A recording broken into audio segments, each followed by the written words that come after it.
भगवान, अब तो दवाई ने भी असर करना बंद कर दिया। तूने दवाई दी भी थी। मेरे को क्या बोल रही हो दीदी, ये तो आपका काम था ना। बेवकूफ, सारे काम मैं ही करूं, दिन भर काम करके थक जाती हूँ, दवाई तू नहीं दे सकता था। भूल गया दीदी। सेनाध्यक्ष, हमारा राज्य विशाल है, धन दौलत अपार है, परंतु एक चीज की कमी है, हमें अपनी 53वीं रानी की तलाश है। और इस कार्य के लिए हम दूर दूर के राज्यों में प्रस्थान करेंगे। सारथी से कहो हमारा रथ तैयार करे शीघ्र। ओहो, धन दौलत, सर के बाल से लेके पैर के नाखून तक तो कर्जे में डूबा हुआ है। भाभी, कल ही मैंने इसके लिए अपने गांव के पंडित से कर्जा मुक्ति यज्ञ करवाया है। योनि सुत दुराचारी, इसका क्या मतलब होता है? तेरी मुखाकृति देखना भी हमारे नेत्रों का अपमान है। इस दासी के अंगरक्षक होने हेतु हमने तुम्हें अपने राज्य में रहने की अनुमति दी। अभी प्रस्थान कर, अन्यथा दंड मिलेगा। अब क्या करना है महाराज?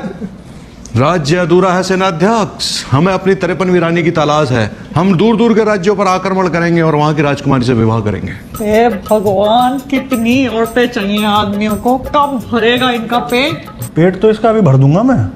आप मंगाओ एक बर्फ की सिल्ली और इसे लिटाओ उस पर उल्टा, और इसके पिछवाड़े फेरो फट्टा।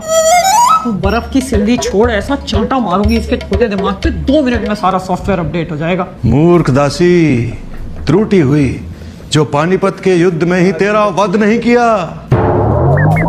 यद्यपि तुझे विजयी धन समझकर अपने राज्य में रहने की अनुमति है, स्मरण रहे हमारे विरुद्ध बोलना केवल अपमान नहीं, राजद्रोह है। और राजद्रोही की जीभ काटकर हम अपने द्वार पर लटका देते हैं, ताकि लोग ये ना कह सके कि खान सिंह तोमर के दीवारों के सिर्फ कान होते हैं, क्योंकि हमारी दीवारों की जीभ भी होती है। अगर तूने टाइम से दवाई दे दी होती ना, इतनी बकवास सुनने की नौबत नहीं आती। मेरी क्या गलती है दीदी इसमें? ये दवाई तो आपको देनी थी ना। तू हट, मैं लिया दवाई। रुक जा यार, छोड़। अरे रुक, बताइए महाराज क्या करना है? आज हमें बहुत बड़ा कार्य करना है। प्रकृति ने हमें संदेश दिया है, आज का दिन बहुत मंगलकारी है। आज प्रातः काल जब हम सोकर उठे तो हमने आसमान की ओर देखा, हमें 3 बादल दिखाई दिए। 3 बादल मतलब त्रिदेव, ब्रह्मा विष्णु महेश, और सारे मिलकर हमें एक ही संकेत दे रहे थे, 3 + 2 = 5। और आज दिनांक क्या है? 15 घटे 10 = 5। और पंचमी का दिन विवाह के लिए बहुत शुभ माना जाता है, इसलिए हमारी आज 53वीं रानी से भेंट होगी। ओहो, 53वीं रानी से भेंट होगी, और बाकी की 52 रानियां कहाँ गई महाराज?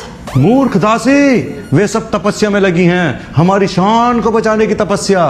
पर तुम जैसी मूर्ख दासी क्या जाने कि महलों की शान और शौकत क्या होती है। हाँ, शान तो इतनी है महाराज की कि कोई बाप अपनी बेटी देने से पहले ना उसका गला घोट के मार दे, पर ऐसे आदमी से शादी ना करे। वो तो पता नहीं मेरी बुद्धि कैसे फिर गई जो मैंने इससे शादी करी। सैनिकों, गिरफ्तार कर लो इस